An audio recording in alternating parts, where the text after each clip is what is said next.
हजुरको नाम? मेरो नाम सञ्जीव तिवारी हो। सञ्जीव तिवारी। हजुरको घर कता? मेरो घर काठमाडौँ हो। काठमाडौँ। कति वर्षदेखि गल्फ खेल्दै हुनुहुन्छ?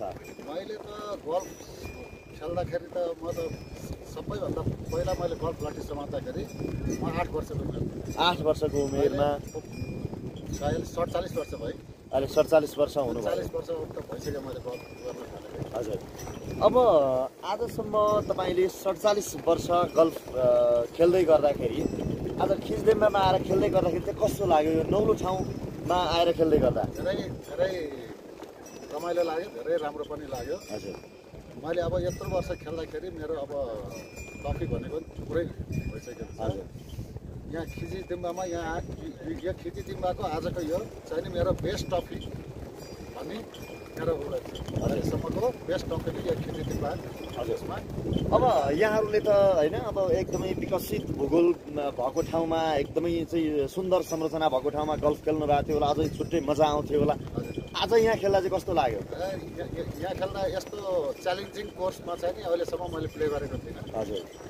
तैपनि यो यस्तो यस्तो हिमालको यसको छेउमा यसरी खेल्न पाउँदाखेरि मलाई धेरै खुसी लागेको छ।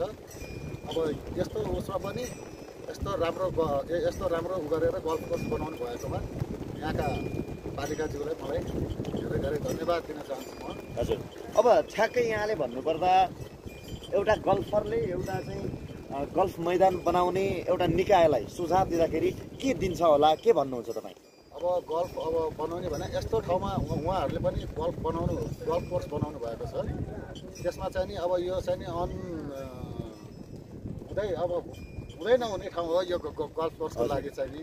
तैपनि उहाँहरूले यस्तो राम्रो बनाउनु भएको छ। अझ पनि राम्रो बनाउँछु भनेर भन्नुभएको छ।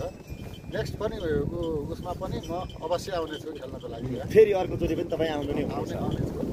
उहाँहरूले भन्दै हुनुहुन्छ दसैँमा अब अर्को कार्यक्रम गर्ने भनेर। हजुर। म दसैँ नमानेर भए पनि म आउने प्रतिबद्धता गर्छु म तपाईँहरूलाई। हस्, धेरै धेरै धन्यवाद।